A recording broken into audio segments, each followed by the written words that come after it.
Bhagavad Gita. Start from Bhagavad Gita. Bhagavad Gita was spoken about 5,000 years ago by Krishna, who we consider to be a supreme personality of Godhead. So it says Bhagavad, it's a supreme, and Gita means song. It's a well-known, well-read book in like all philosophical society circles, and have so many translations. Even here you can go in, you see so many translations. So many people try to translate this book and present it to the world because it's a book of knowledge, book of philosophy and knowledge. And what Srila Prabhupada did, Srila Prabhupada, it's often again, he translated it and made a commentary on it. So it's called Bhagavad Gita As It Is. So it doesn't really reflect his own opinion into the teachings of philosophical teaching. He presented it as it is.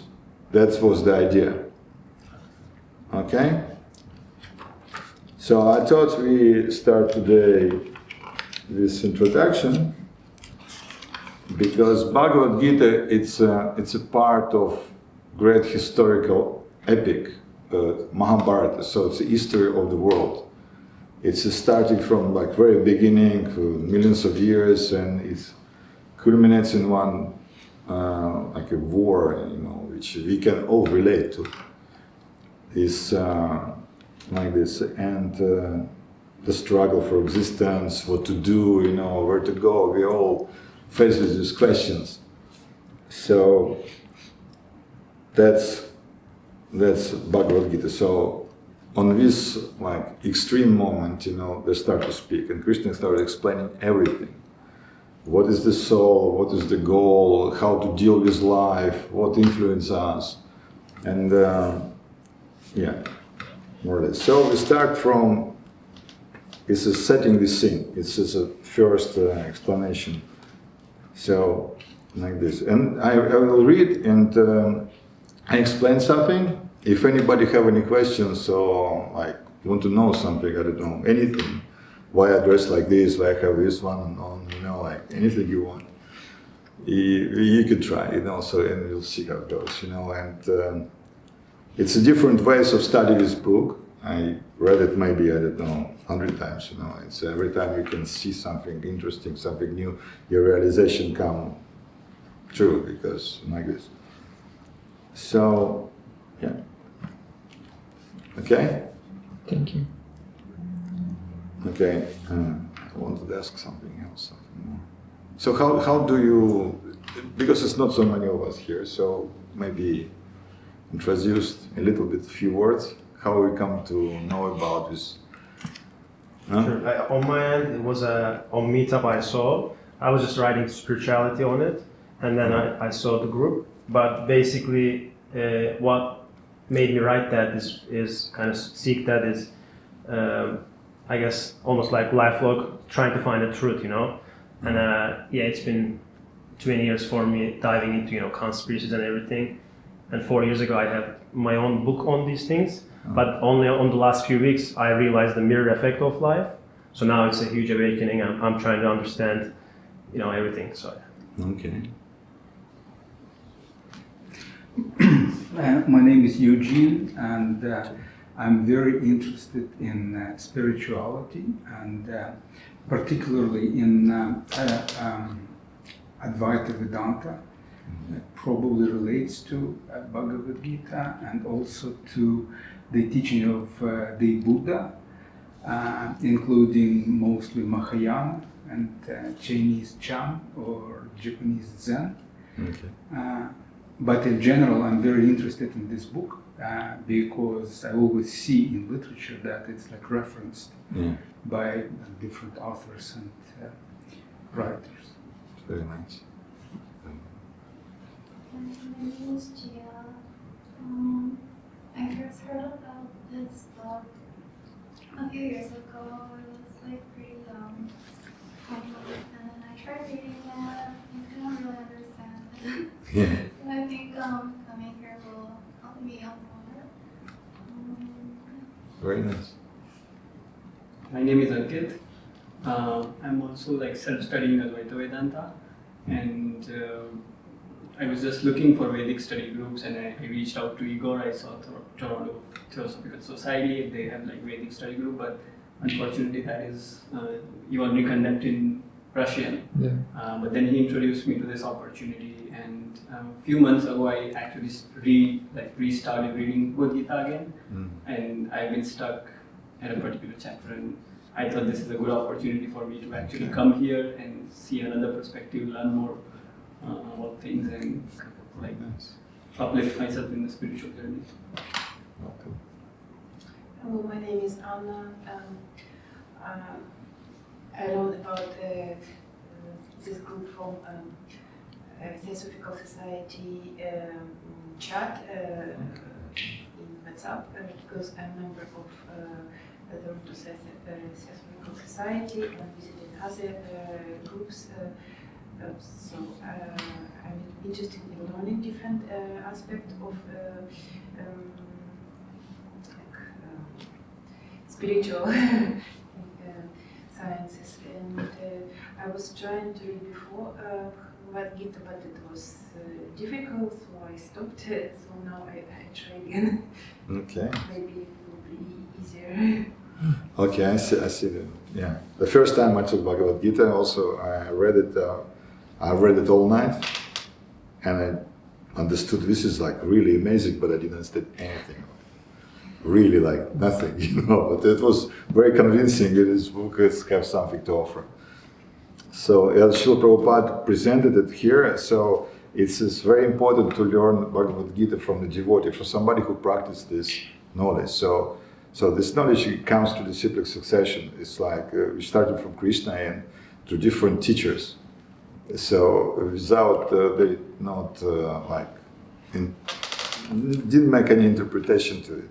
The commentaries which we have are also based on Vedanta philosophy of different books, of different acharyas, different holy teachers, So it's not, as Krishna will explain also, it's in time it's kind of become like, and you have to send somebody to reestablish the knowledge again. It's a natural thing, and that's why this book is like, so many books, Bhagavad Gita has been in the world, but nobody make any devotees, any progress in spiritual life. Maybe a little bit, but not that much as. So this book is actually, this particular translation, as much as I could see in these years, it influenced a lot of people, in a very nice way. You're very welcome. So there is many different Sanskrit words, but you will get used to it very, very fast. And if it's happening, like, you have names like Mahabharata, Dhritarashtra, like Yudhishthira, all different names and characters, but it's very fast to get familiar with it. If somebody have any Sanskrit understanding, so maybe you kind of catch it really fast. So I start from the beginning.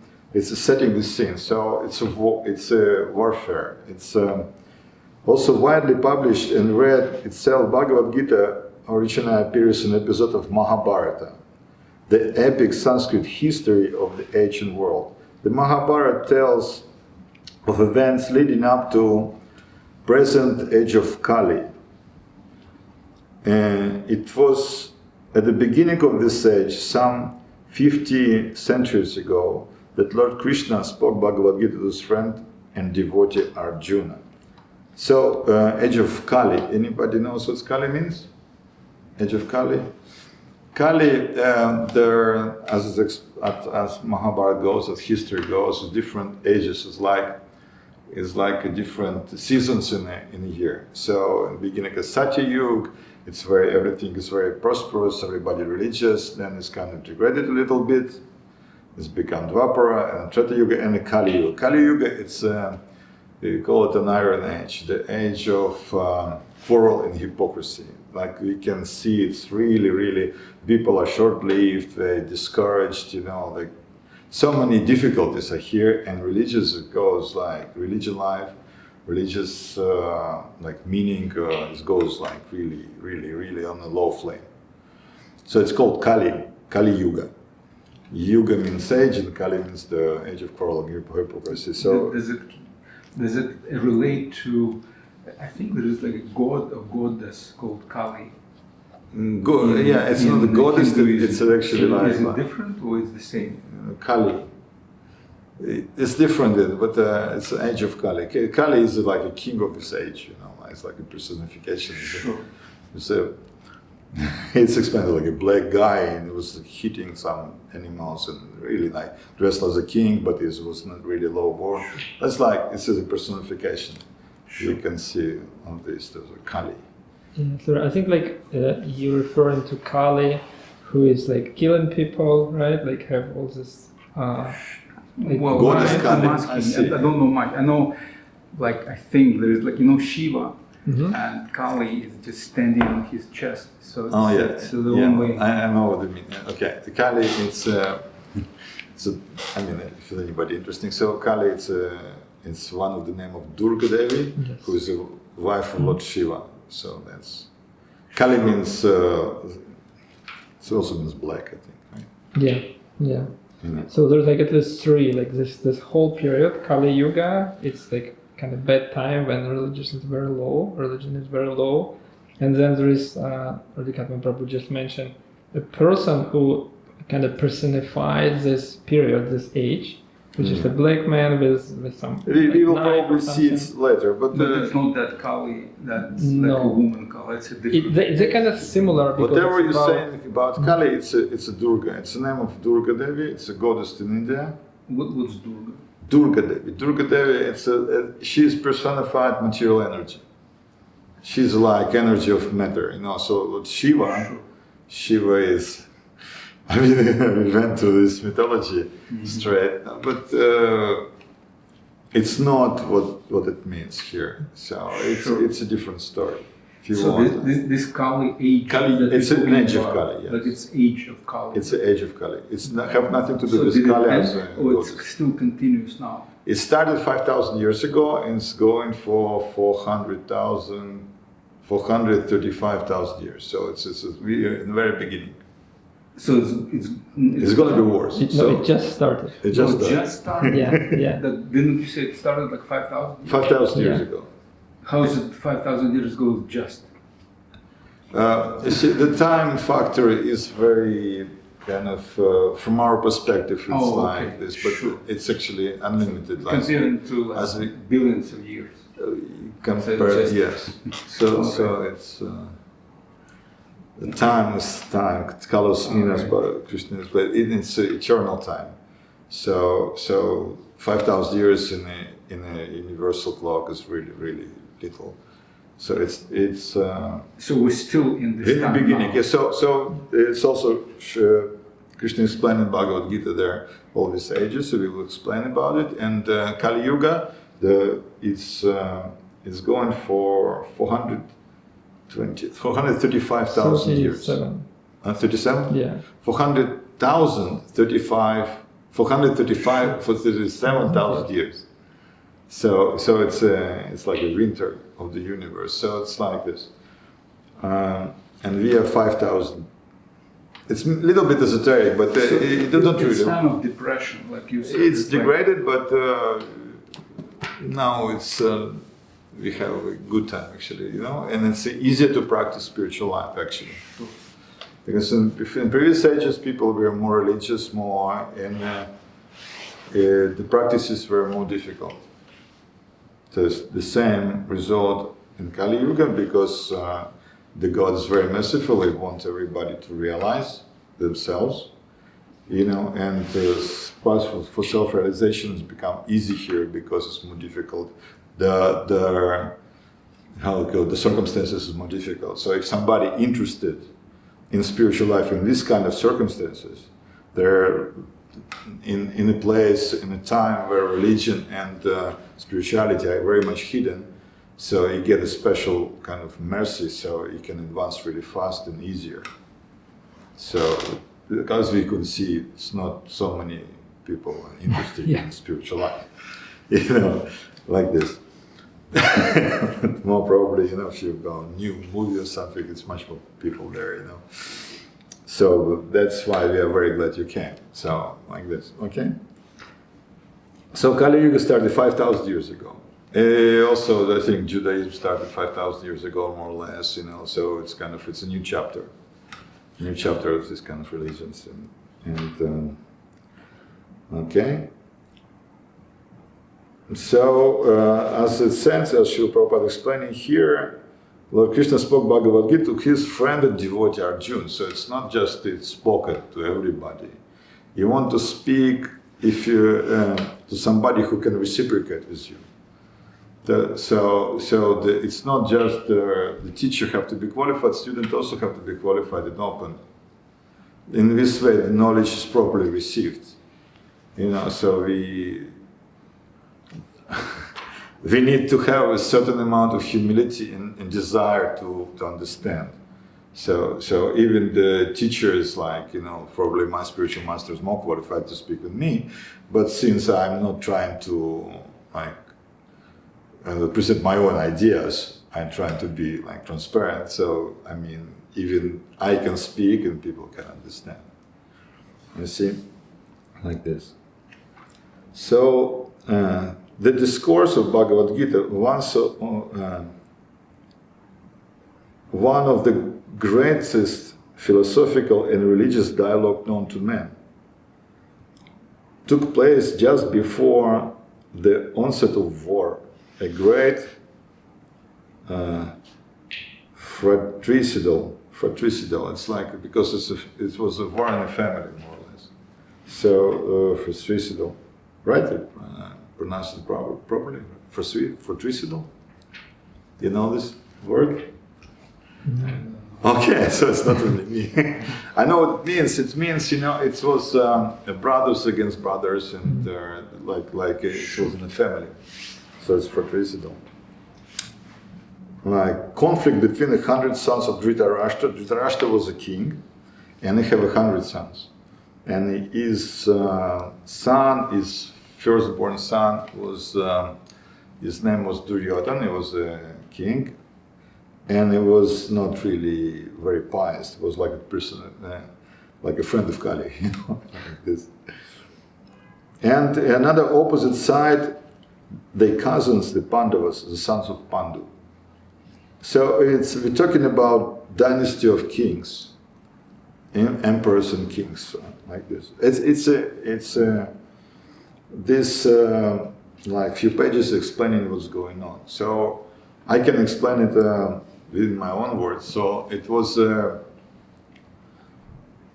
great family and saintly kings, and in one point was two brothers which were born, three brothers actually. One was firstborn was Dhritarashtra, but he was born blind. So for some reason, there is a reason, and it was not just he wasn't blind, so he couldn't be king because king have to see.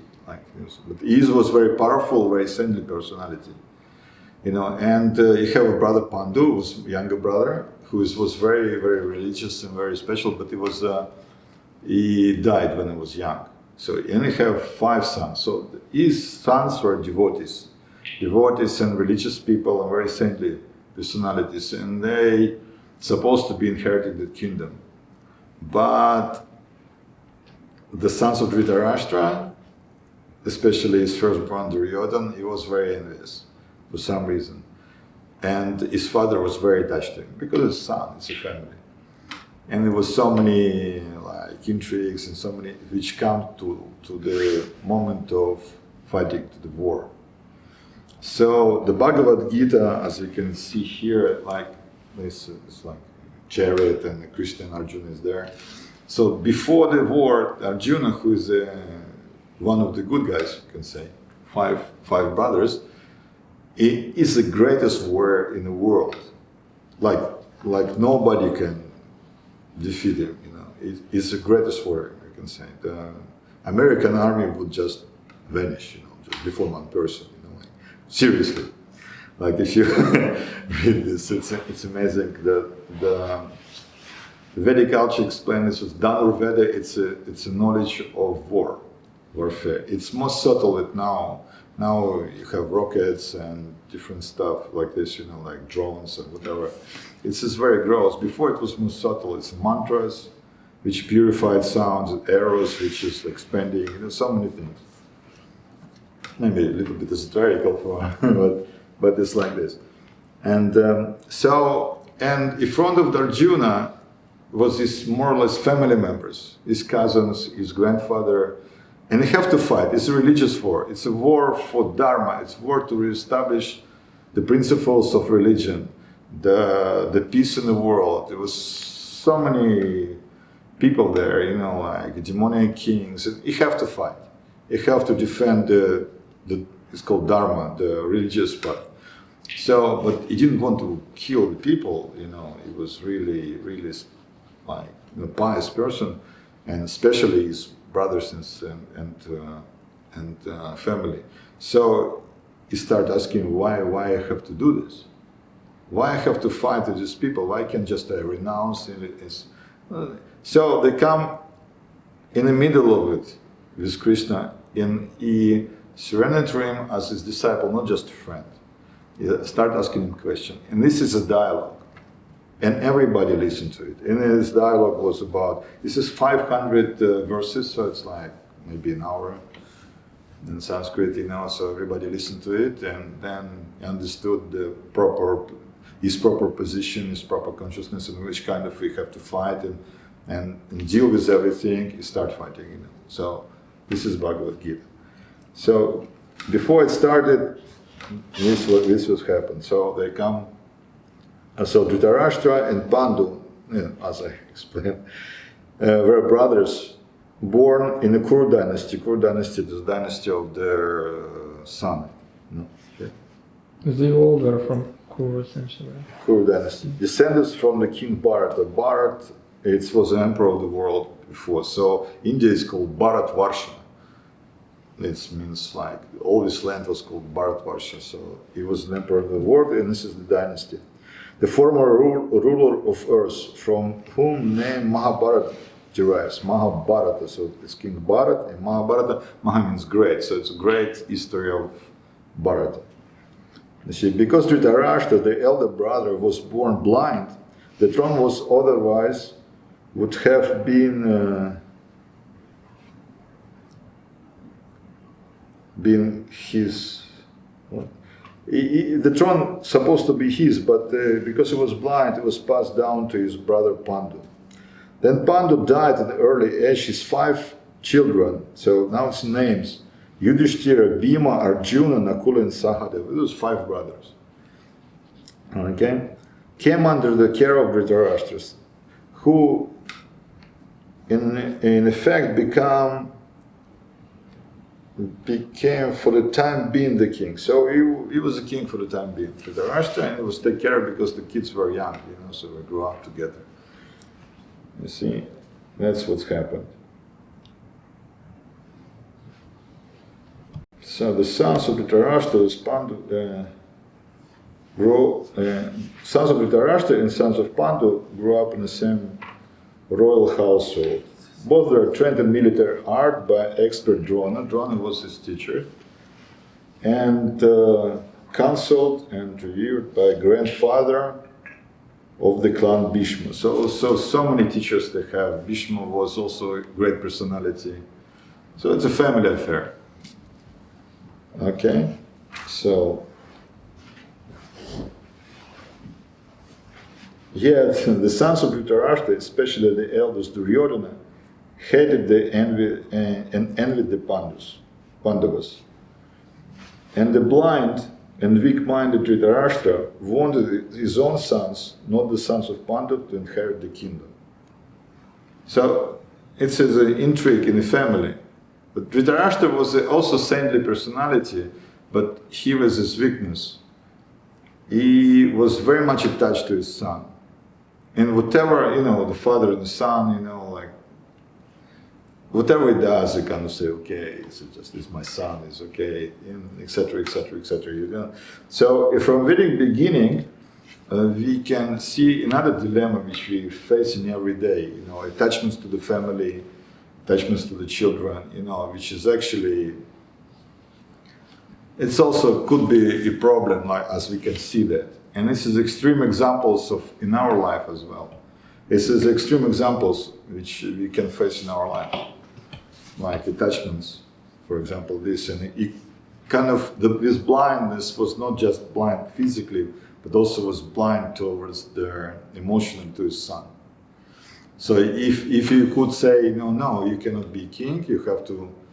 Duryodhana himself, he was a good king. It was like his subjects were no problem. They had no difficulties. He was trained nicely and everything. His problem was it was never enough for him. He wanted everything, and his cousins, the Pandavas, they're kind of. He was facing difficulties with them. So it's like you always try to poison Bhima or burn him alive. It's like really, really heavy. He wanted to be king. He wanted to be an emperor.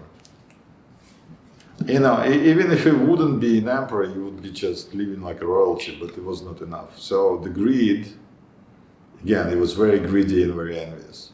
So this is very, very, how to say, the qualities which we all have to overcome to become like spiritually advanced and purified. So many things many qualities which his kings have, which his brothers have, we also kind of see in ourselves. And the Bhagavad Gita teaching us how to go through life and purify ourselves from these unwanted things, unwanted conditionings. Okay? Mm-hmm. So far so good. So now Lord Krishna was not an ordinary man, you see, but the supreme Godhead itself, who had descended to the earth and was playing the role of the prince in a contemporary dynasty. In this role, he was also the nephew of Pandu's wife Kunti, or Prita. So these 5 brothers, they have mother Kunti, and he was his nephew. So Srila Prabhupada explaining also in introduction that to understand Bhagavad Gita properly, we have to at least theoretically take the Krishna is God. We have our own understanding and opinions and everything, but to properly understand this, if you theoretically have even start thinking about it like this, everything fell into places. Everything will be understood. Okay? So this is how it works. This is how it happened, and they come to the middle of this battlefield, the Kurukshetra. It's a holy place in India. You can go there and see it actually now. You have 3 lakes of, supposed to be 3 lakes of blood, because there's so many people. So many people were killed, and it's a war. And you can see it. It's a special place. I call holy place. And Bhagavad Gita was spoken there. So we have a good and a evil, and somebody in between, and God in the middle, and his devotee, and the war started, you see, like this. And they could see this is like war with our conditioning, with our material nature, material understanding, material attachments, It's all we can see in this. It's not just allegorical, it's real warfare. Okay? Well, it's all, people may say this is your faith, this is what you believe in, but how everything based on some certain belief, and belief can be, our faith can be, it's not a cheap thing, it's become stronger with practice. With your practice, you realize things. We want to realize our spiritual identity, we want to realize what we're doing here, to try to understand who we are. Normally we're trying the best thing to understand who is God, who is us, and what is the relationship. So that's what Bhagavad Gita also gives. He gives a couple of things. Can I ask a question? You can always ask a question, and I can speak more. So that, like maybe everybody like it's like a conversation. So like I wanted to ask, I've heard that Bhagavad Gita relates to karma. Like what does Bhagavad Gita teach about karma? Okay, everybody knows what karma means? So you know what's karma? Okay, so karma is it's very known and many times used words. What is karma? Karma means reaction to our activity. So we perform some activity, we get a reaction for it. It could be good, could be bad, doesn't matter. It's a karma. So according to our karma, our activity, we get particular body, particular set of mind, particular, like some people born rich, some people born poor and ugly, some people, no, it's all reaction to our activities. It's like we go into work, we get a paycheck, right? So we do some activity, we get a result. So how it's related to karma?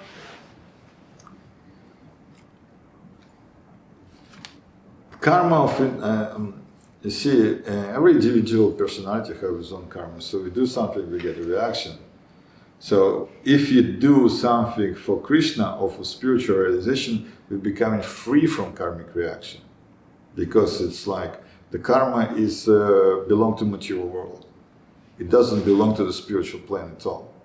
So if we do our activity for the satisfaction of the Supreme, of the Divine, there's going to be no reaction. You mean like egoic reaction? Egoic reaction? No reaction at all. Like, if you kill somebody, you get killed. Eye for an eye, this kind of stuff. Well, like, why I'm asking, I see everywhere that when people talk about Bhagavad Gita, they mention this, like Krishna speaks to Arjuna, and Arjuna doesn't want to fight because it's his relatives. So he's kind of like, he doesn't want blood. He's like a peaceful person, like more or less. And Krishna tells him that it's already pre-filmed, so you're already predestined to fight. So it doesn't matter if you want to fight or you don't want to fight, you still will have to fight. This is what I see. He will die. So he is essentially saying that it doesn't matter you kill them. It's all or somebody explained else, Bhagavad they Gita. will die. Bhagavad Gita explaining this, the story goes inside Bhagavad Gita. Why? Sure. So it's like, for example, we don't want to do something, right? We say like, come on, I have responsibilities like too much. Especially like we can see with our own economy, war going on everywhere. I renounce, I go to the forest, Sure. But you have responsibilities to perform. You have your nature to, you cannot escape your nature. So Arjuna, for example, he was a warrior, a king. He have duties to perform. You see, if he would renounce, he would renounce his duties. It's not, he cannot do this. It will not it will degrade him as a personality. So is it karma? Is it What? like he has to fight? Yeah. It's actually... So he is, can we say that it is his karma to fight? Not So the he's karma, not able it's to his avoid his dharma. karma. It has different. Karma, whatever I explain now, it's his action and reaction. So you get a particular situation due to your karma. Sure. Okay? So whatever you do in this place, you have to consider if it's dharma. Dharma means, dharma, somebody knows? Good karma? No, dharma. It's like your duty. Dharma, for example, dharma of water is liquid. So dharma, you understand? So it's a natural position of the something. Sure. So dharma of the soul, it's a spiritual loving relationship with God, for example. It's a natural position. So Arjuna was a kshatriya. Kshatriya means a king and protector, warrior and everything. So you have to protect. And his nature was as a warrior, He cannot do somebody else's dharma, somebody else's work.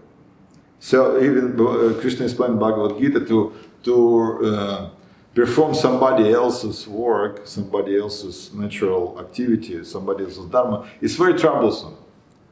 Like, for example, I'm a priest, yeah, and I'm going to war. I can win because the priests have so much power, you know, like directly connected to and chant some mantras, you know, everything like. But it is not. He cannot do this. This is not his nature. Kshatriya, he have this controlling power of everybody is protecting the dharma. You see, everybody is taken care of. You know, this is his dharma. It's like different types of people. We are also different types. We have this in our life. You have Vaishya, which is a merchant. You know, he cannot fight. He can arrange something. He can like protect the cows, do things like that. You know, like do some banking, do some merchant, and they have. So karma and dharma are different. Yeah, Dharma it's different. Like let's say, like somebody is born to be a doctor. That's dharma. And so she becomes a doctor. You have qualities. That's how to be a doctor. So with a proper education, he can be a doctor. And a doctor, it's inclination, you know, and his dharma is anyway in service to God and helping others.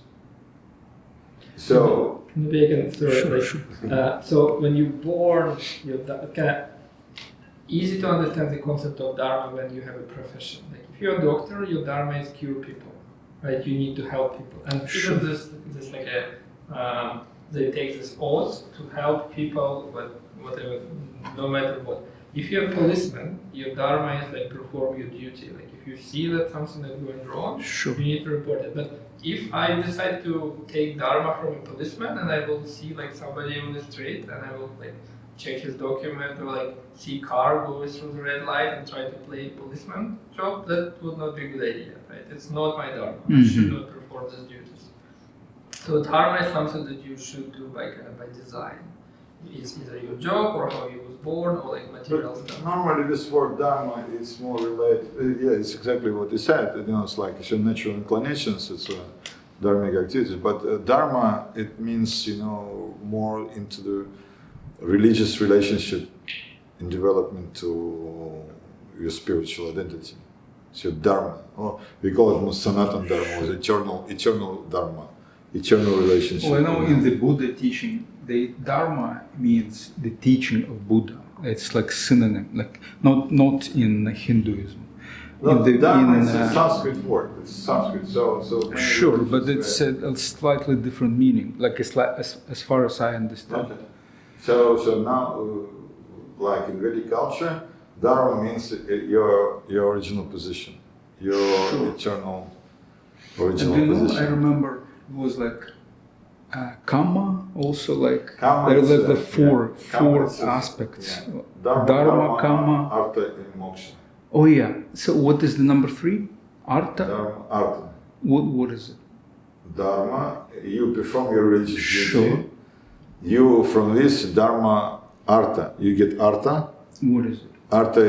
It's opulence, more or less. Material. Wealth. Oh, like money. No, not just money. Just wealth can be like knowledge, and wealth can be like anything you want. Oh, like your status. Status. It's a wealth. Some wealth. Sure.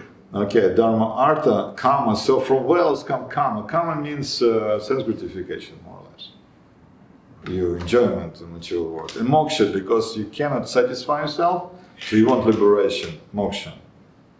Then everything comes from dharma. So if you perform your religious duties, dharma is a religious duties moment. Yeah, that's what it is. And sanatana dharma is a spiritual duties. Let's say I understand my dharma and that I am now guided and I just follow the signs. I'm there where I'm needed, and eventually I'm about to die and I did my best. I helped other people, and I want to go from Earth straight to Goloka and live with Krishna. Let's say, right? Now my question is. What I did, does it mean like I'm worshipping Krishna in a way, or does Krishna ask us to worship Krishna, or there's no fear involved, there's just love and Krishna sees us as almost like equal, or is it a different situation going on? No, it's a depend on your relationship with Krishna, you know. So it's called rasa, and we all have a different relationship with God, and it's just, as Bhagavad Gita explained, God is a person. So also impersonal. When it's impersonal, or what is like Buddha said, there's no relationship with God. So this comes only with a personal relationship. So Krishna you can relate in different ways. You can be servant, you can be friend, you can be like you have Vatsalya Rasa, which is parental relationship. It's a relationship. So whatever relationship with you have, this is how you develop and where you're going. I see, but it's not like, and we as a spirit souls, like we all have already relationship with God. And the only thing which you have to do, you have to kind of revive it. We've forgotten our relationship with God. We are in conditioned state. So we are, as every religion starts from the beginning, from this point. We are not this body, we are spirit souls. The body is a covering of the soul. We very much identified with it, actually.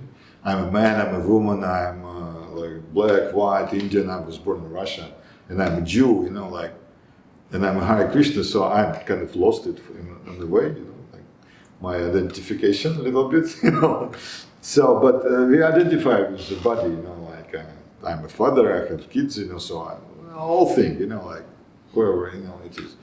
But we are not this body, we are spirit soul. So the practice of Krishna consciousness making you, giving you this realization that you are not this body, you are spirit soul, and slowly or fastly, I don't depend on the individual, you know, we can develop into their understanding our relationship with God, with Krishna.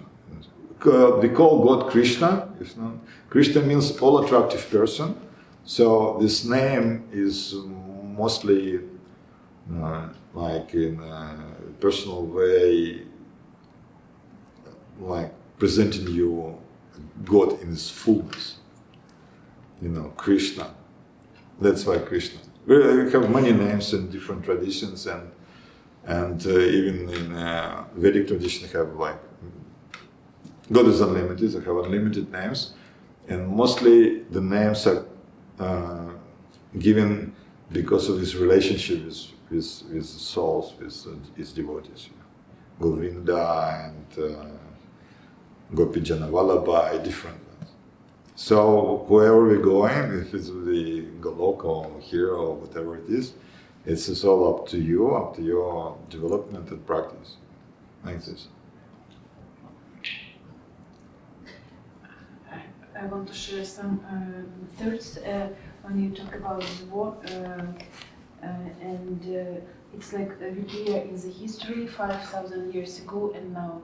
So I have some association. The war between like brothers, and now between two countries which is very close, the same, very close, but. What's the reason also might be ego of some people? It's a little different war because this war was based on dharma, based on religious principles.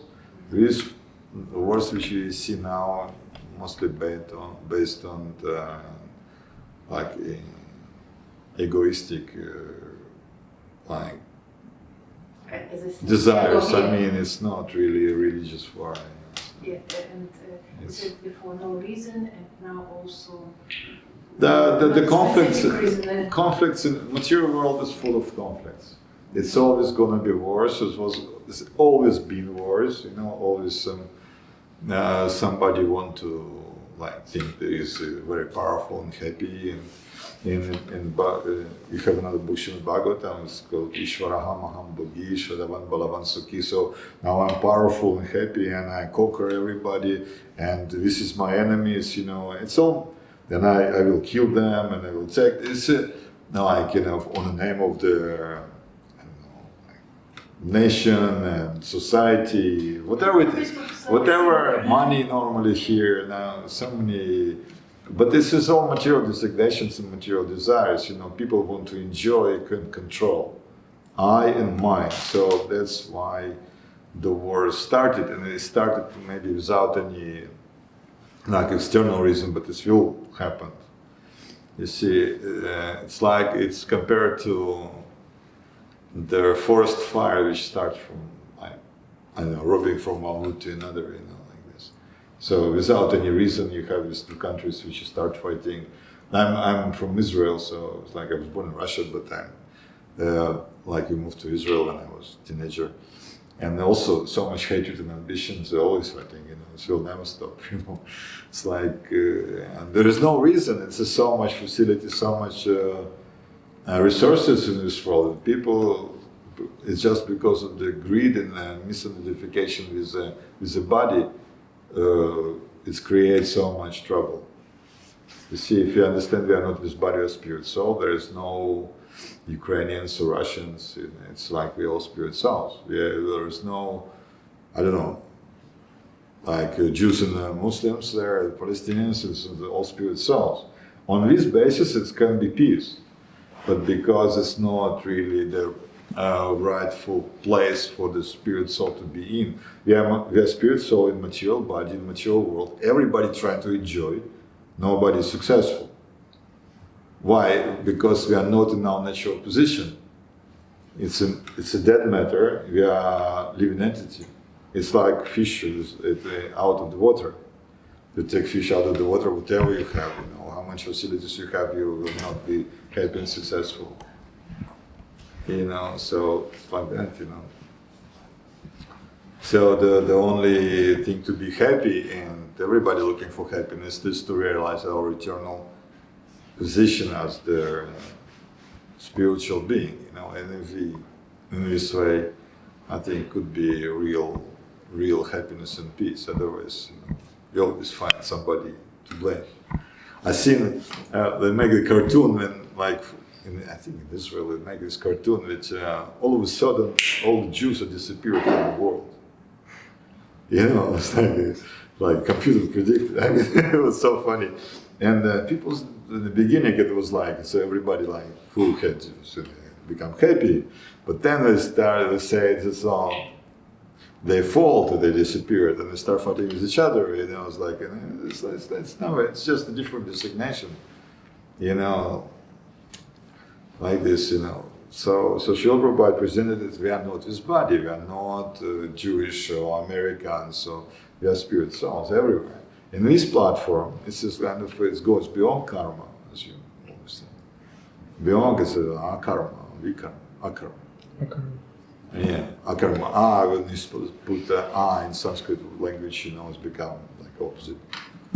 So it's not connected to the karma, so you can get away, get into the spiritual platform where everything is more or less transcendental and not inimical, like this. Harmony is there. Is it only egoic? You like this one? Yeah, that's my. That's all right. That's one of the questions that I'm interested in. No. Is it only egoic, or karma could be not egoic? What do you mean by egoic? Egoistic? Egoistic? No. Well, like you have this concept of jiva. Okay, yes. Jiva is an egoic being. Like, let's say you want more money, right? You want better house. You want more beautiful wife or husband who makes more money. That's egoic desires. Okay, egoistic desires. Okay. Yes. And so these are just examples. So like people, like in Vedanta, those people are called jivas. But So jiva in Sanskrit means soul, spirit soul. Jiva. Yeah, sure. Yeah, like this. Yeah, but this is how it's like different languages. like, what I'm saying is, it's all right. But for like many spiritual teachings, they focus on not being egoic. egoistic, okay.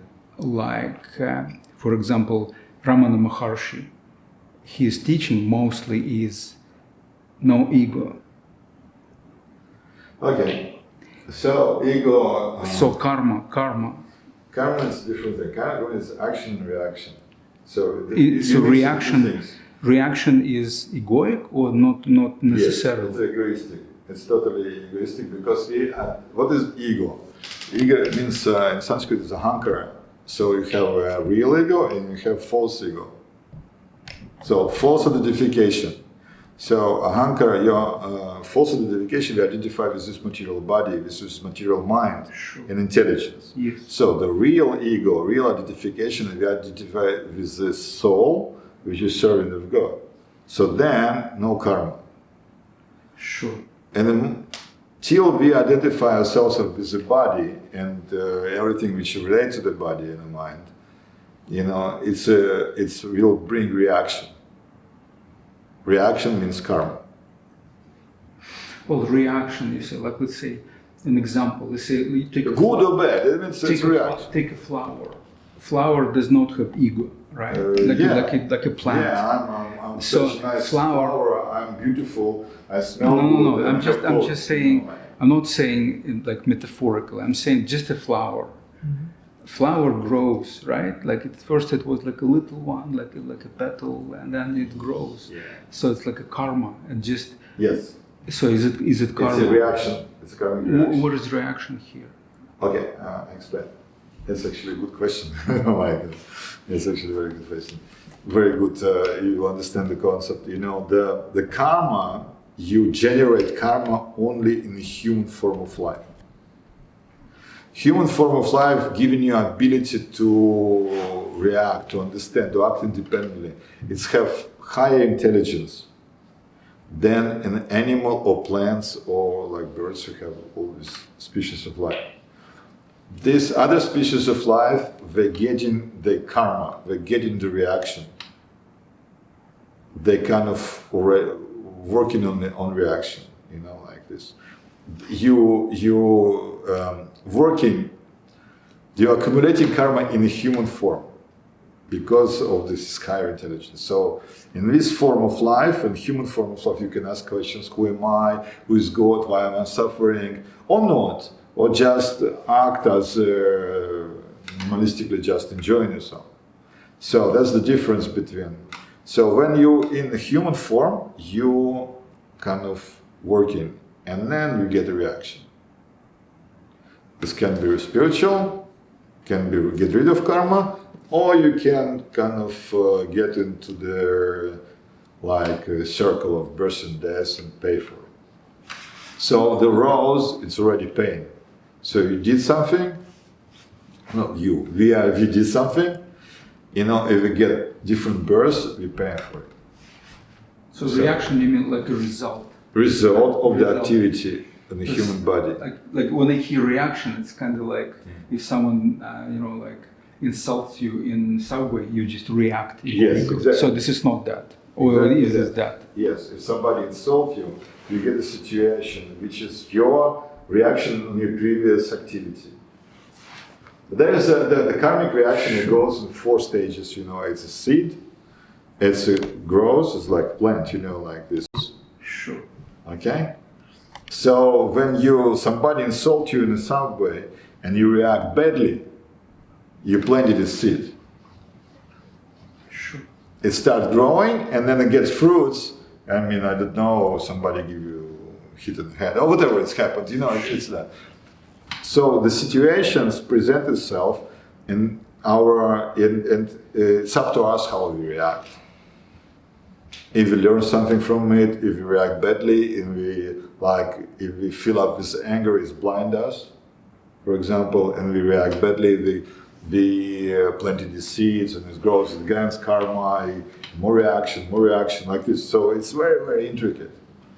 So in human body we can, because we have superior intelligence and just, like animal, we just react, we see dog and never think he's not a dog, it's always a dog, or sleep or don't sleep, eating is go eating, he's paying for, he's kind of already into the karma, he doesn't create any reaction, he goes on instincts, instincts means it's already karma, So if I take, let's say, like a rock and throw it, and it falls there, so I can. Somebody gets angry. So it's karma. Somebody get angry. What is this? No, I mean, like forget about egoism. So Just yeah, I'm just saying if I throw a rock, I can predict it will be there like in 3 seconds. Is it karma or no? Of that rock. Of the rock is dead matter. It have no reaction. Yeah, so that's what you're saying. Karma could be only like belongs to human being. To the spirit soul. Yeah. Sure. Spirit soul, conditioned spirit soul. Mm-hmm. Means condition is a body and mind and Sure. ahankara, egoistic tendencies. Yeah. So basically, then the kind of like the materialistic ego that he's talking about, like, we need to kill slowly when we are learning our lessons. Can't kill ego. Yeah, but I'm saying like spiritual ego, to wake up that spiritual ego. It goes like this. It's not just to kill something. In that we awaken our spiritual consciousness. The consciousness can change from like demonic to divine. Like from it's our consciousness, our identification. It can change by practice. You see, the ego is always we identify ourselves, with something. We have to. We cannot do it otherwise. We cannot live without identify ourselves. So in the beginning, you identify with the body, then you identify with the mind. Like thinking, feeling, willing. Intelligence is always like this. And if you take the spiritual practice, spiritual processes, this kind of material identification and material conditioning is like kind of weakened, and spiritual conditioning is reawakening again. So we identify ourselves with the soul, not with the body and the mind. Yeah. It's a change of consciousness. It's not like you cannot get rid of mind. This mind different between body and the mind. Okay, and our body is made of eight substances. You can say this, like this. So it's 5 gross and 3 subtle. So we have earth, water, fire, air, and ether. It's a body, and you have mind, intelligence, and ego. So our identification. The soul identifies with the body, and we have mind and intelligence. So mind is like want this, don't want this. Intelligence, you have to discriminate. The ability to discriminate. That's why we can have a conversation in the head. It's mind and intelligence talking, you see. But we are not this. We are spirit soul. It's a living entity which is separate from all these 8 elements. To realize it, it can be by practice of meditation. When anybody meditate, at least try to meditate. I don't know, any meditation, even impersonal. When you try, you can see that the body, the mind just runs around. Like you want this and that. It's kind of uncontrollable if intelligence is not strong. You can't stop thinking this, thinking that, like this. So you're not the body, you can see, and you're not the mind, because you have like life on its own, like if it's not controlled. So to redirect it to the spiritual path, this is what is teaching of Vedic culture or Bhagavad-Gītā give us, like to realize we are not the body, we are not the mind, or the intelligence, we are spirit souls. And then spirit soul, as you have a quality, you have divine qualities, so it's become like all the body become illuminated by practice. Because it's covered. It's covered like I don't know, like a mirror covered by smoke. Different our heart have to be purified. As Sri Prabhupada sometimes said, we have to brainwash. The brain is so dirty with all these lies. We accumulate these ideas, and it's have to be washed somehow or another. It's have to be purified. Just a little bit, little bit of knowledge, little bit of mercy, little bit of. We can. It's possible. It's not easy, but it's not easy to understand the Bhagavad Gita even when I speak in this. But slowly we can understand it, with the help of the spiritual teachers and proper knowledge. And in my experience, when you looking for it, the knowledge comes. When you're looking for it, the association comes. Proper ones. There is only, I think, two things need to be there. It's sincerity and some humility, and it's all revealed. I could see, because I'm like I was born in Russia and I'm a Jew. So in Israel, people ask me, why not Judaism? Why not? This is like your religion, And I was never satisfied with it. I was looking and I was never satisfied. I tried Christianity, I tried Judaism, I tried different esoteric things, I was not satisfied because there was no kind of, something was not there for me, and I was not attached to the particular way of thinking and living. I wanted to be satisfied. I wanted to be happy with the past. So somebody can be happy, like my sister and her husband, they're happy just in family life. They don't want anything else. It's not enough for me. I was into the what's the meaning? And it's actually, and it's something personal, but it's my grandmother. She was responsible for all this. Because I was 15 years old and she said, you have to go to work. And I said, come on, I'm 15 years old, why should I work? God, you have to eat. And you have to work. Logical, right? I said, come on, I'm eating anyway, 15 years old. I'm eating, no problem. He said, I don't need to work to eat, She said, yeah, why have to eat? You're going to die anyway, Yeah.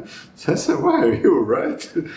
Exactly, so what's the point, And then starting kind of my spiritual journey, you can say. I tried different things, and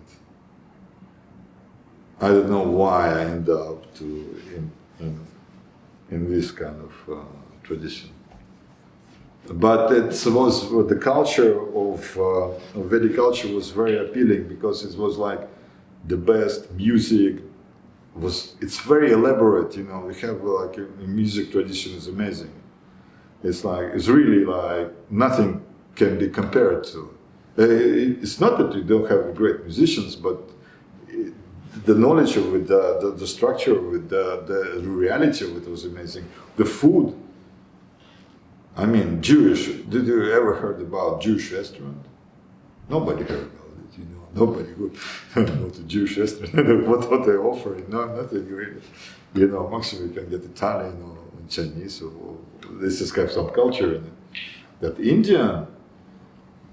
It's not just hot curry, no. Like the chili, it's not Indian actually spice. It's a Mexican, It's like if you go to South India, you can see the real thing. From spinach, we have 400 preparations just from spinach. It's like it's amazing, if you get the right people, some kind of service. So the food is amazing. So culture was the philosophy was like unbelievable. It can answer all your questions. Everything is answered, even if you don't understand. If you present yourself like, I don't understand, I want to understand. It can be explained, and the people who teach me this philosophy, that practice it, they actually practice. Because I went to university for the philosophical study, and teachers, they don't practice, we just speak, and we call it mental speculation. It's nice maybe, but it's not really, they're not living it. And it was really not attractive, so that's what attracted me to Krishna consciousness, or to Vedic culture. It is amazing. And about Buddha, it's also explained about Buddha Sharira, it's also in Vedic culture. Vedic culture can answer, because Buddha considered to be an incarnation, and Shakti Vesh, it's empowered incarnation for a particular purpose. It's Buddha. Yeah. Keshava Dvita Buddha Sharira Jai Jagadisha Hari, so it's in the song. Yeah. And Buddha have particular purpose, and then Shankara, and then Madhva, that can, to reestablish the principles of religion. So the Bhagavad Gita, does it talk about Brahman? Brahman? So Brahman, you mean as impersonal light, or like the absolute? As Brahman, I have also talked mostly about all these aspects. We have Brahman, Paramatma, and Bhagavan. All these three aspects were described in Bhagavad Gita.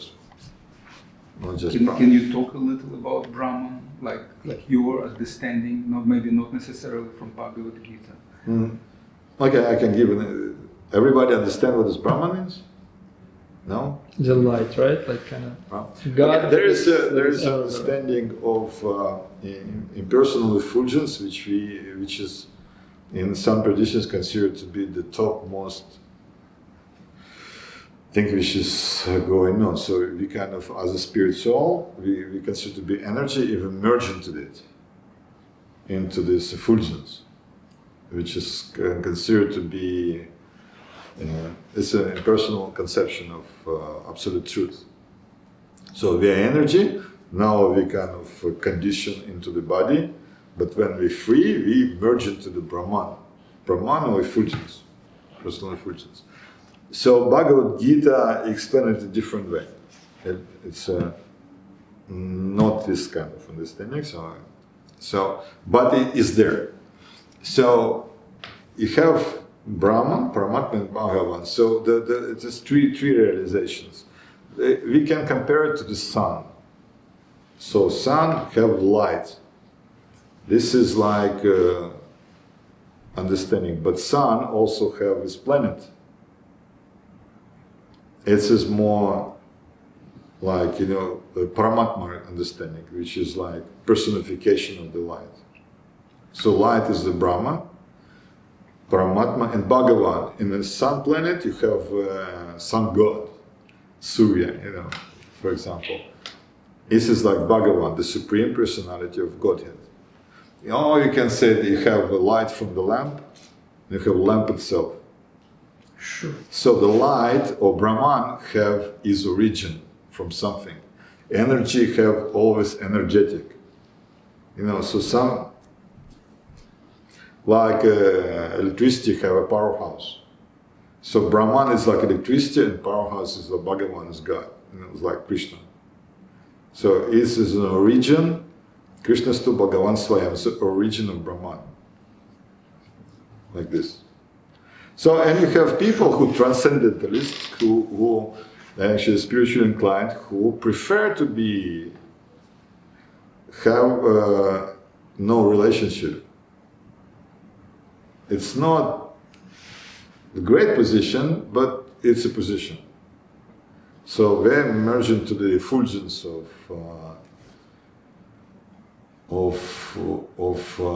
Bhagavan. Bhagavan effulgence, it's Brahman. Like this. So this English word, you see, like effulgence. Effulgence. Like English is not my first language word. Like what would be a synonym for this word? Свет. Like a mix. Is an emanation. What language? Effulgence. You say this word several times. What would be a synonym? For What this language word? do you speak? Or your language origin? Well, I'm from Ukraine. Ukraine. So it's свет. Свет. Svetlo. Okay, so it's like emanation. Something like that. I know Russian. So Emanation. Huh? Emanation. No. It's a light. Light. It's an energy. Yeah, it's like a light from light bulb, right? So it's everywhere, but it had its source, right? So if you would like to... Yeah, but source is not light. Source is not light. Source Light is a of result. light. Source of light.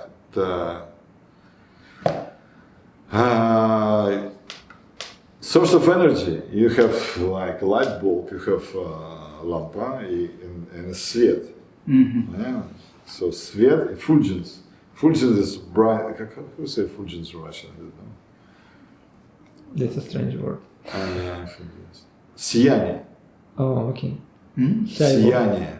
Shaivo. Oh, okay. Yeah, So yeah, that's what I'm saying. Emanation, like Yeah, emanation. it's like similar. Emanation Okay. is, Mhm. it's different. Do Okay. you know this? Yeah, so it's not exactly emanation, but it's like the property of the material that causes emanation. So we say that the material is effulgent in nature. Do you get that? Material is effulgent in nature. So and that's what causes emanation of light. So it's like a property of that particular thing that causes So it's it like- to be effulgent. It's like an adjective. Effulgent is adjective. Then I have to look. I don't know. I don't know if it's an exact fulgence term, is- but simple. it's like a property. Do you know by Simple, chance? Simple and No. difficult for Do you want me to look? Well, it's Huh? Yeah, When you say lamba, because in Turkish it's like the same. You say similar thing. Yeah.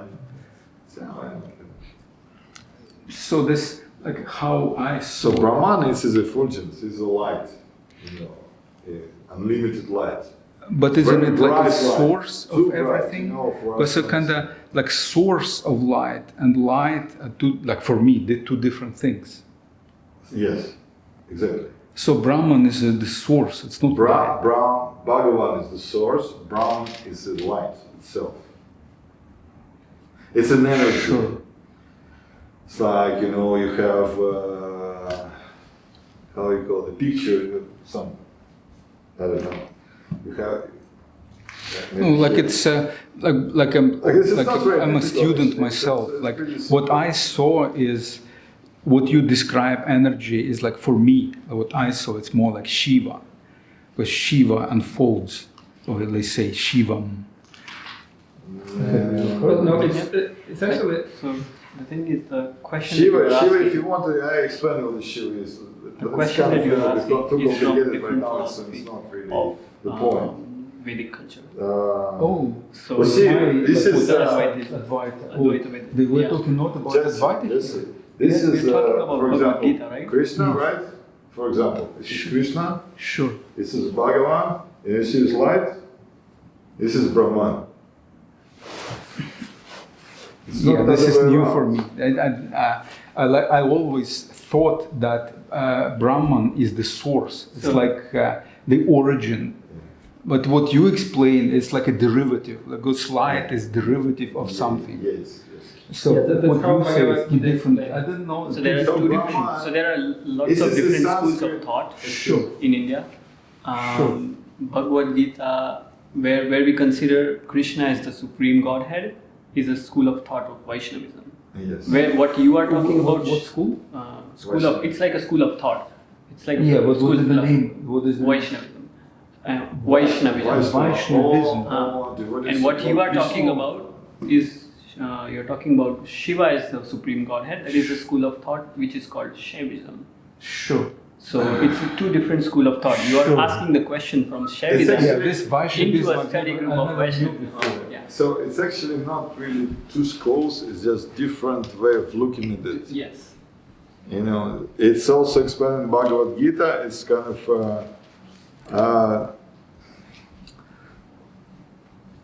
how to explain it, it's just like, this is very deep, complicated philosophy. It's a different mode of nature which attract different people. So Shiva, it's different deity. It's not. But Shiva is always on meditation. He is in meditation. And Shiva is difficult to explain, like in the very beginning. It's like when material world is created. In any tradition, you can see this from beginning. It's like the God look at this at the material nature, right? And they start creating it. It's become like primordial soup, you have to put some energy in it to start the creation, right? So this look, this touch is Shiva. That's why I consider it to be God in some traditions. Because it's like, it's not separate, but the same thing is separate. And it's kind of... So this Vaishnavism is also different. So in Shaivism also there are multiple schools. Sure. Kashmiri Shaivism and then there are others Shaivism. And they are all part of school of thought under the umbrella of Advaita Vedanta. That's what I have. Oh, understood like you're till saying now. like Shaivism is like a subset of Advaita. Yeah. But It Vaishnavism can be very, is different, right? very, very Vaishnavism. difficult to understand. Sometimes, they say one thing, it's not the same thing, they say. It's like you have to see how people practice, and then you can understand. Sure. So if you tell me what's the philosophy, I can explain you which school is it. Because it's some different and they all have like their deviations. But mostly there is only two schools, like this is personal and impersonal. And they have different shapes, you know. You mean two under Vedanta? Under everything, anything you take, it's only personal and impersonal. That's what personal and personal and void. Void and impersonal is the same. But that you have personality, which is creating everything, like engineer of everything, you know, and somebody like it to be more like energy.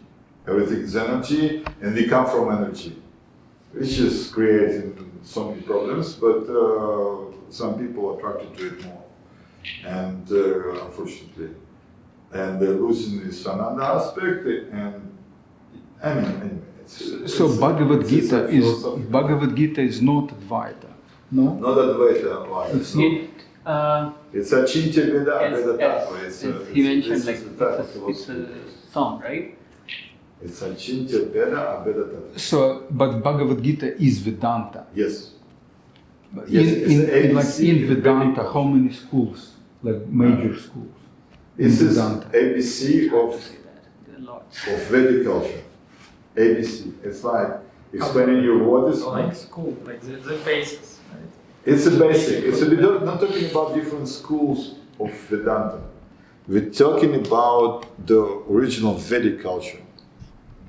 So this is Bhagavad Gita. It's a basic book of knowledge in the Vedic tradition. I understand. So it's explained who we are, who God is, what is the relationship. Like for me, like I'm saying this. I read a lot about Advaita and how they see what like Brahman is or Atman that you mentioned. And now suddenly I see you talk about this light, about this effulgence, and it's very new for me. Okay. So it's kind of, I'm surprised. And so there are many traditions. But Advaita is one. It's a oneness, right? Advaita means oneness. Okay, so it's one Sure. energetic source, right? Yeah, but this, what we say, just Advaita is just one of many. One school of many. Like what you say, oneness is just a teaching of Advaita. Advaita means not two, right? So it's oneness. Yeah.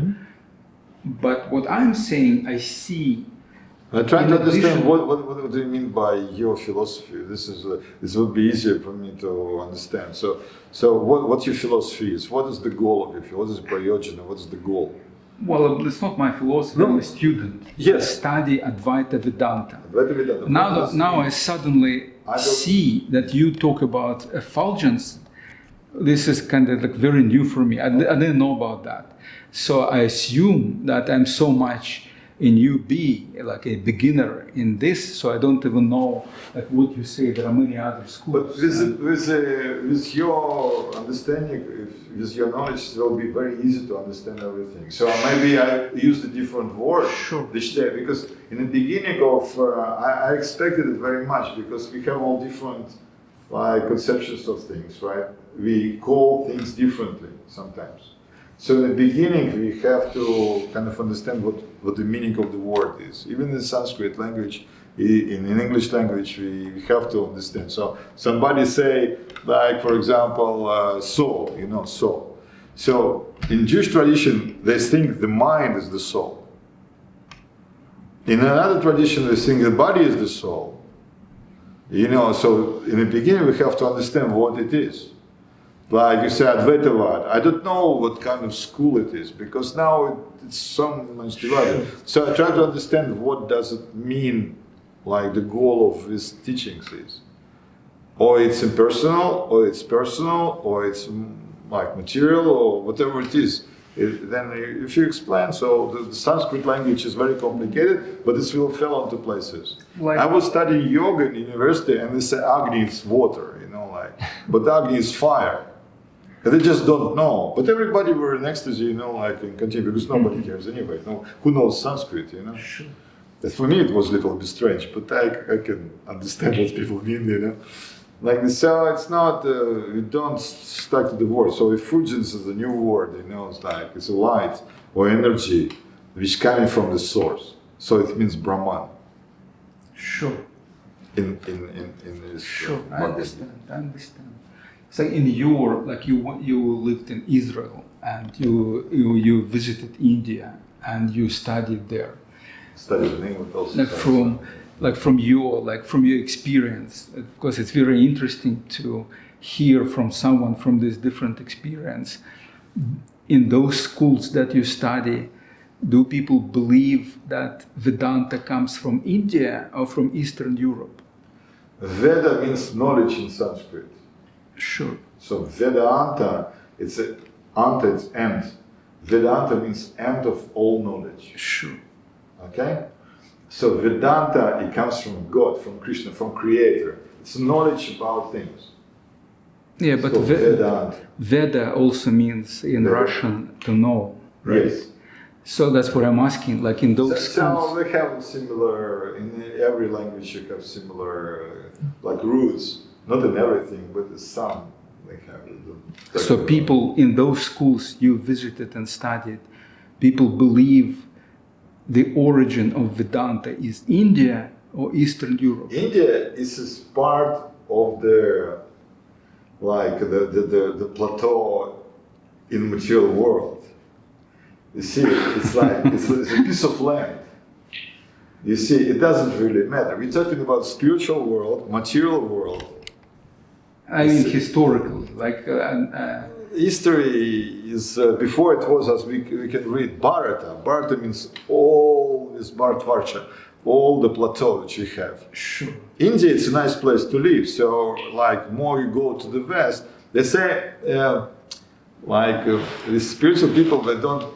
They say the place where bananas doesn't grow, it's not a place for human being to live. You know.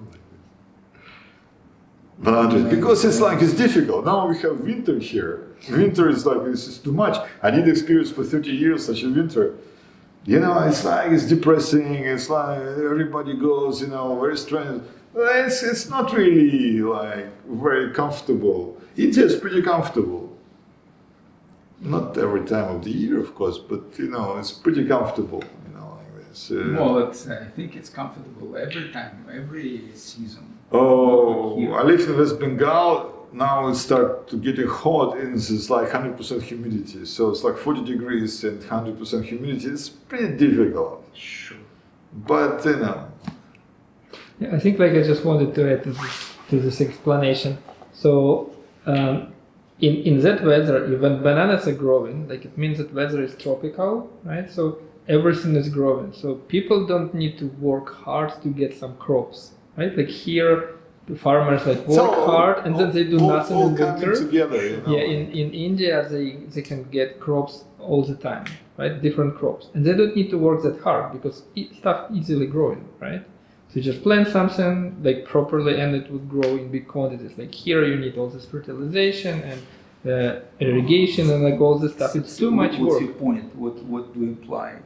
Point is that region is comfortable for people to live because they don't need to work hard. They can live spiritual life. Half of the time they can do spiritual things, half of the time can work. Here in Canada, you just work all the time. That's what you want. Now it's Kali Yuga, so India also became a little bit degraded.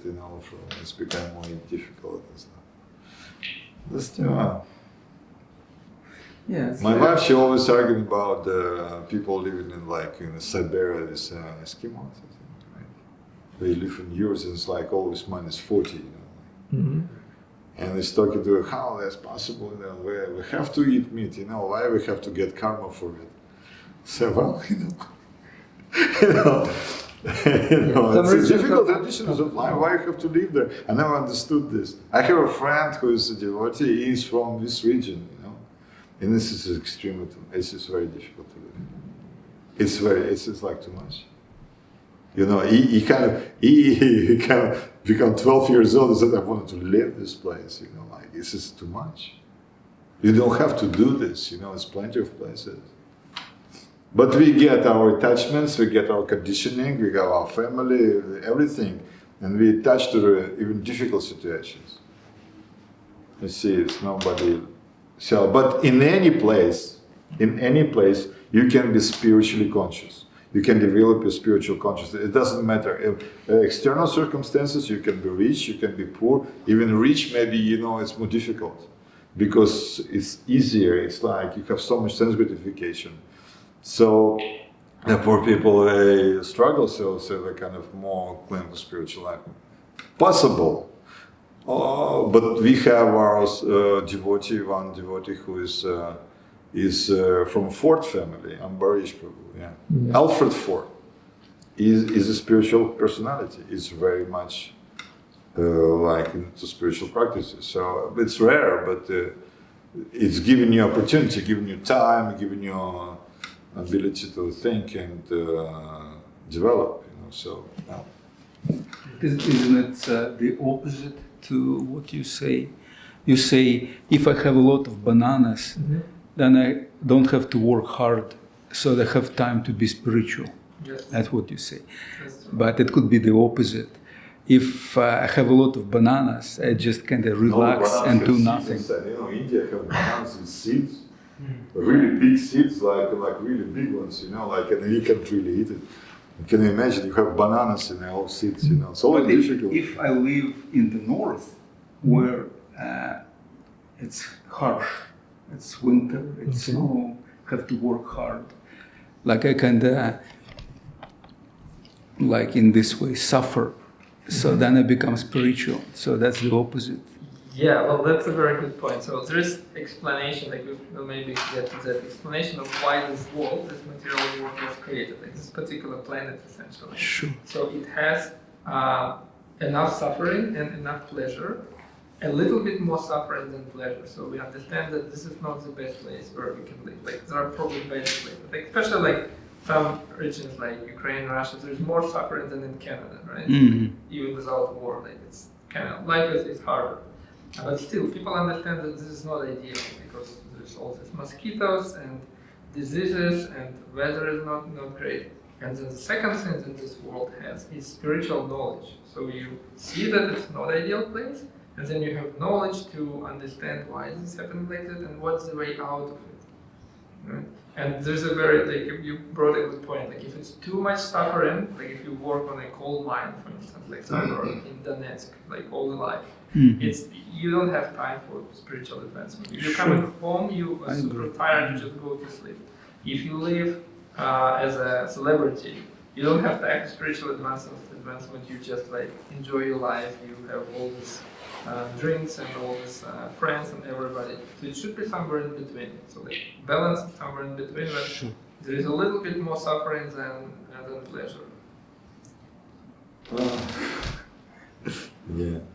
I was gonna say, so like when we were talking about source versus like the energy, and then also the attachments and spiritual versus material. So just like that saying goes, as above so below, as within so without. Would you say that people are basically getting lost in the without and not seeing the connection in between, and that's kind of what's been going on? And people get lost. We get lost, every day of our lives. In our like day-by-day dealings, our identification is with the body and the things connected to the body. So what we should do is just to change it to spiritual, change it to relationship with Krishna, or we call Krishna, I can call, or you want to call, but it's spiritual. So it's not what we do; it's a change on consciousness. Because the two people are doing the same things. One is doing it consciously with spiritual. One is doing totally material. We could do the same thing. You can cook. You can cook for Krishna, for offering his love, and devotion to develop the relationship. You can cook only for yourself. Mm-hmm. You can do the same activity, but the consciousness is different. So what Bhagavad Gita teaches is change of consciousness, changing your intention. And this is what changing our perspective in life. This is how this whole life, is based on us. We talk about karma, the karma, the actions and reactions. So we go through life, and this life is temporary. It goes through 6 stages: it's birth, It's growth, it's reproduction, old age, disease, and death, right? So we go through this. Everybody. No, it's not. It's what means suffering in the material world, actually. Birth, old age, disease, and death. So we go through these stages anyway, you know, like, and if we develop our spiritual consciousness, it doesn't bother us. We doesn't get born again. We doesn't collect karma. We develop our spiritual relationship, and by leaving this body, we go into our particular place where we're supposed to be, not like, you know, eternal, full of knowledge and bliss, for example, you know. And what I want to say, lost my. Right. It's very good explanation essentially for karma, right? Like based on your question. So if you just do something here, right, we will get karma. So we do something good sense, we will get good karma. We do bad sense, we will get karma. But problem with karma is that imagine that you are a rich person and you just like giving money to all the charity, it will give you good karma.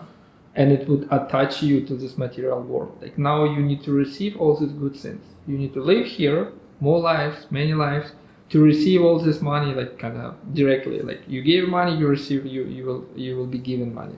To receive all this money, you will be attached to this life for many years. But if you do something for God, then for your spiritual development, you get rid of the karma, good or bad. It's still karma is binding us to this material world, to material consciousness. If we change our consciousness, we can act in yoga, in relationship with God, with divine. And now maybe God is. In many traditions, the word God means somebody really heavy, old, looking at you with magnified glasses and telling you to go to hell. You know, it's not this kind of relationship. You know, like you don't have to be like God-fearing person. You know, like you have to fear your consciousness, your degraded consciousness. God is really loving, beautiful personality who know exactly how to relate to you. You know, the relationship which we always wanted. This is why we created. You can say created. The soul, you have a relationship with God, eternal and beautiful and loving and personal, you know. And by practicing and meditation, you know, you can see that we are spirit souls and our relationship is revealed. You see? But it's a transformation of consciousness. It's not, you don't have to kill the mind or just kill the, I don't know, the consciousness itself, you know. And you don't have to live even your own religion, because religion means, what's religion? The Latin word religion, reunite with God. Actually, this meaning of religion, this meaning of yoga, it's not physical exercises. Yoga means to unite, to reunite. You have yoga and yoga. Yoga, it's separation, yoga, it's union. To unite yourself with God. So by practice of yoga, you connect with Supreme, with Divine, with into your original position. You know, and Bhagavad Gita explains also, you know, how to act. So this, for example, you have different chapters in Bhagavad Gita. One of Karma Yoga, how to act in the world, connected to the Divine, to the Supreme. How to spiritualize your life. You have Jnana Yoga, how to study and connect the knowledge to the Divine. You have Bhakti Yoga, how to connect your emotions to the Divine. So everything is in practice in the connection to some loving relationship. Because what we actually enjoy in this world, we enjoy not just sense gratification, we enjoy the relationship. Even the richest person who buys the best car, you know, so-called, I don't know, I don't really into cars, but, you know, people like really like showing off like really great car. But if it's just for him, it doesn't matter really. It is for relationship. It's attract interaction, attract relationship. This is why people do things. Not just, you know, like, you know, maybe somebody, I don't know, some. But that's egoic. Huh? That's egoic. Yeah, it's egoic, egoistic, yeah. Yeah, so that's the point. We have to find our real ego, and not a false ego, not a hunker, but real ego. You know, you have egoic and egoic for real, you know, like this. Sure. Like You see, so probably what, like in my language, what I study, it means you unite with Brahman. That's what you call real ego. yeah. Brahman, it's a spiritual understanding, you know, like the level of Brahman, level of spirit. You see? And then you elevate your consciousness to the Brahman platform, you know, so you can relate to God, you know. Yeah, understand. You see, that it's a language. So slowly, it's okay, understand. So we kind of, like I speak English, for example. I lived in Europe and I didn't speak my language, like my mother tongue, for 8 years. So when people start speaking to me, I understand everything, but I can't speak. It was like so strange. You know, like, you know, but my wife, of course, you know, she took it on her and then she started speaking like Russian again. You know? But, you know, in Israel we speak only Hebrew, even in the family, you know, it's like, in English it's different language, so sometimes you have to find the proper word, you know, to understand the meaning. So Brahman or Para-Brahman, it's like a Supreme Brahman, it's like, it's have different understanding, but mostly it's a spirit, understanding of spirit, like Brahman.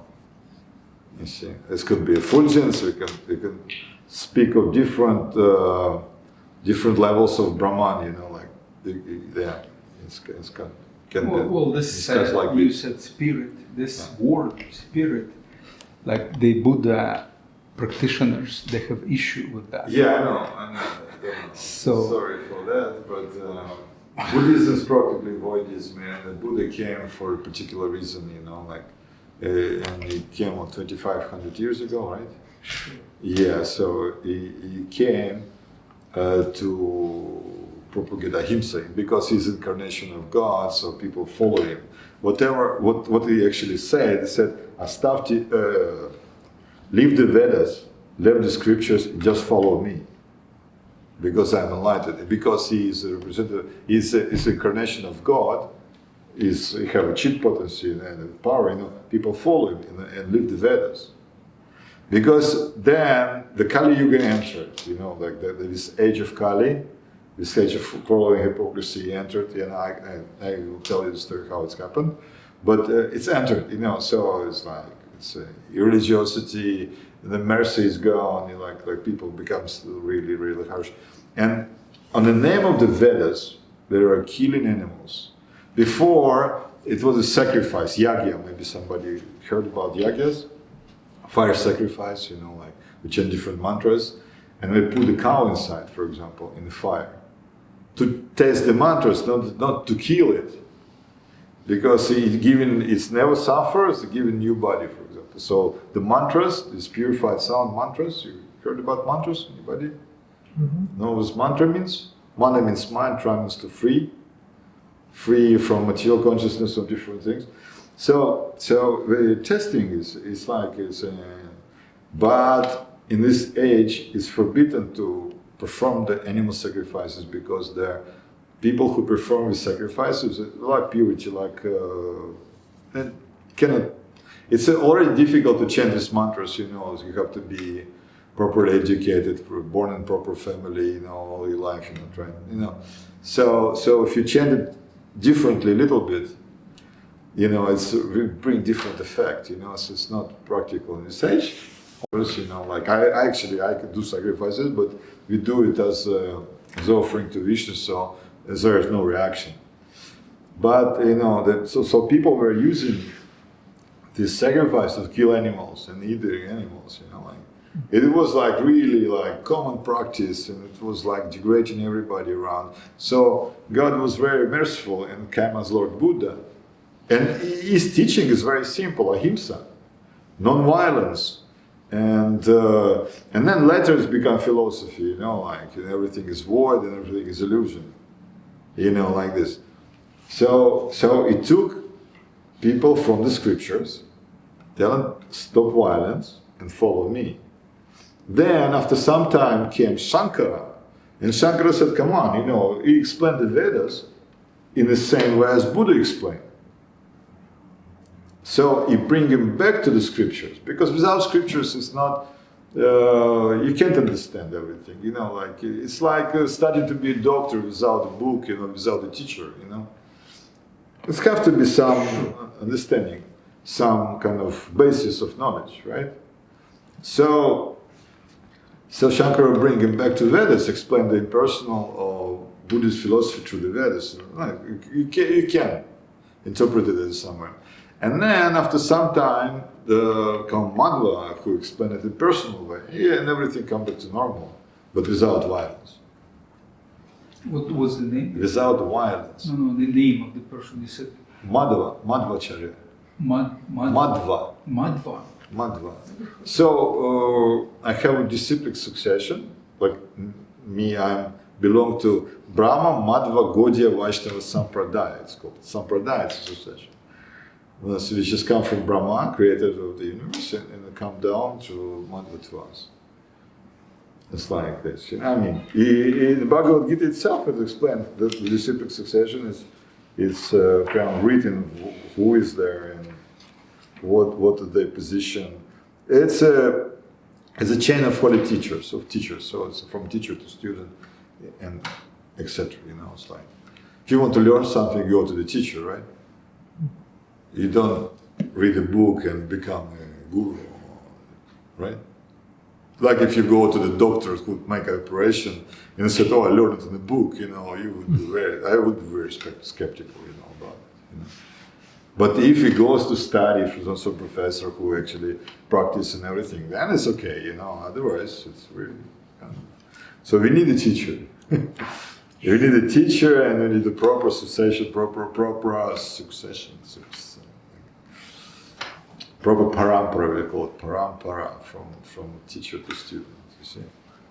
As Bhagavad Gita also, Krishna explained that in one point the succession was broken and they have to appear again to re-establish the principles of religion. So it's in the Bhagavad Gita itself, you know, why I have to speak again, why I have to come. If this knowledge exists, why you have to come like 5,000 years ago and re-establish the principles of religion? Because it was lost in time. You know, even I could see, we have to, I could see in my practice, you know, I come to the temple and I perform some activities, and after sometimes there's kind of little deviation here and there, and we have to make a meeting and re-establish the principles again, you know. Because everybody comes with their own like inputs, you know. There have to be some certain rules to reach the particular goal, right? So it's got to be kind of re-established again. You see?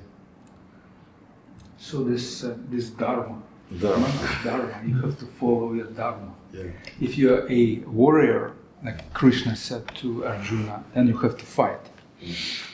Like, do you agree with that? Yes. This, One of the principles of religion, but you know, it's a very special people. Just today, before I came to this class, I quickly looked up some things about Bhagavad Gita, and I saw on the internet that Nazi generals, specifically, you know, Heinrich Himmler, he was creator of concentration camps. Amazing how you look at the internet Bhagavad Gita, you go through that far, you know, like, wow. So just listen. So Himmler, he was carrying in his pocket Bhagavad Gita, and he was saying, "This is my dharma. This is my dharma to kill Jews." Yeah. See? People go crazy. You know? So he was that crazy. He didn't have a proper teacher, you know, I can tell you that. Oh, he didn't? Okay. They didn't, you know, the normal teacher will not say this. Yeah, but what I'm saying is people speculate. Yeah. Yes. Like I remember I spoke to some very knowledgeable guy from New York of Indian origin, and the guy... Very knowledgeable from New York, you know, it's like... Not everybody in New York. Well, anyway, just forget about New York. Like what I'm saying is, he told me that what we speak here is good. It's just Bhagavad Gita and, you know, ahimsa. But when I come out of this door, I'll just become a jiva, egoic person fighting with you for my better house, a better wife. Yes. So see, this is kind of practice. It's required practice. And Bhagavad Gita actually gives us the tools which we can go outside and not become egoic, as you say. He gives us tools, but it's required practice because we have attachments and conditionings for many, many lifetimes. We carry it with us, and it slowly have to be purified, like this. So by association, study and practicing, we can actually transcend this world into something better in our consciousness, at least. Yeah, it's very practical. Like it's talking about like how world is built, and what should we do there to become spiritual, to not fight for like better food or like. And as I said, is as it is. So it's not like strange interpretation. So you're not going to become a Nazi or something like that. well, sure. So basically, then we can also say that there's like a physical wars going on, but it's not like we have to involve. We can be involved in the spiritual war with intelligence war, right? And for me, like even if Krishna says be involved in the physical, I wouldn't be one. And look, war it's a difficult and hard things, like hard. It's people are tested, and your consciousness is tested. But if it's not your duty to fight and you shouldn't do this, or you should try to avoid it as much as possible because sometimes external circumstances are more powerful than we can. Like self-defense. We can desire. We can even not self-defense ourselves sometimes. It's not that we can. And the point is, there is this desire for spiritual life and spiritual practice. Comes also protection and I've been in Israel. I was there. I came there. My wife with children in India, and I went to Israel for a few months to do some work, And I arrived there after 2 days. War started. No flights, the rockets are coming, like this. So what can you do? I wasn't really much afraid. What this knowledge gives you is it's relief you from. It gives you immediate relief from material distress. Immediate. So it means. It's like, what is material distress? It's fear of dying. So when you realize you know this body, spirit, soul, the fear of dying is disappearing. You understand what's happening. It's not that it's difficult, it's so very, it's like, I get toothache, all like this, but you understand it anyway, it's changing your consciousness. It's like, this is the first thing which is happening. And we have another practical book called Bhaktivedanta Swami. First thing which Bhakti Yoga does is relieve you from material distress. It's the first thing which happens. You see, so that's why knowledge is so important. And today it's like an introduction, but you have very practical things like how mind works when it sees object of the senses and develop attachments to them. From attachments, lust develop. From lust, anger arises. You have all these patterns here, which can be like predicted and stopped and act properly. If you want to be happy, you have to be like the happiness is distress and sukha dukkha prasanatma. It comes and goes like a winter, summer season with its difficulties. Then it's the enjoyment comes. It's always like this. It's never. It's very practical knowledge. How to act. And different modes of nature, how they influence everything. It's just like 18 chapters. And they explain a lot of things, reincarnation, karma, you see, so many things, whatever it is. So it's Bhagavad Gita, it's a very, very important book. And as it is, I'm telling you, next time if you come, I show you the difference. I will bring you this book is called Ishopanishad. It's one of the Vedic culture. We have a translation by Prabhupada as it is. So much understanding. There's nothing you can understand. So it's like this. I recommend read this book. Not kind of just make you Nazi. Thank you so much. Trying to kill Jews. Who cares? Jews. I mean, it's already 9 o'clock. Sorry. But karmic reaction, the Nazi become a Jew in the next life, I can tell you. Yeah, it's the most easiest explanation of karma. You attach to something, you become something. Yes. Okay. Thank you very much. It's the first day, so we kind of a little bit looking for how to present it, because this is different ways of study books. You can give overview, I thought we just go through chapters, I take this 18 chapters, so I will take each chapter, the most important points, and we talk about it, and each chapter gives real good insight, and if it's already 18 times, if you want to go more, you can go also through it later on. Will we be starting chapter next Wednesday? Yeah, first chapter. First chapter is easy, but it's giving me an overview of culture and what's happening, what's happened with the war, what's happened there. Why Arjuna just want to fight. The second chapter is talking about the soul, the spirit soul, real what is it, how it made, and karma yoga is the third chapter, it's how to act. It's very interesting, so I would love you to come, if you... I want to go all the way, all chapters, all the details. Yeah. Everything. This is 3 years study, Awesome. Yeah, and next time we will bring some spiritual food. We call it prasad, and ISKCON or Krishna consciousness is called it's called kitchen religion. It's a kitchen religion. Yeah, it's a big part of loving exchange. So we always try to have a cook. They're vegetarian, pure vegetarian, lacto-vegetarian. They don't eat meat, fish, or eggs, and avoid onions and garlics.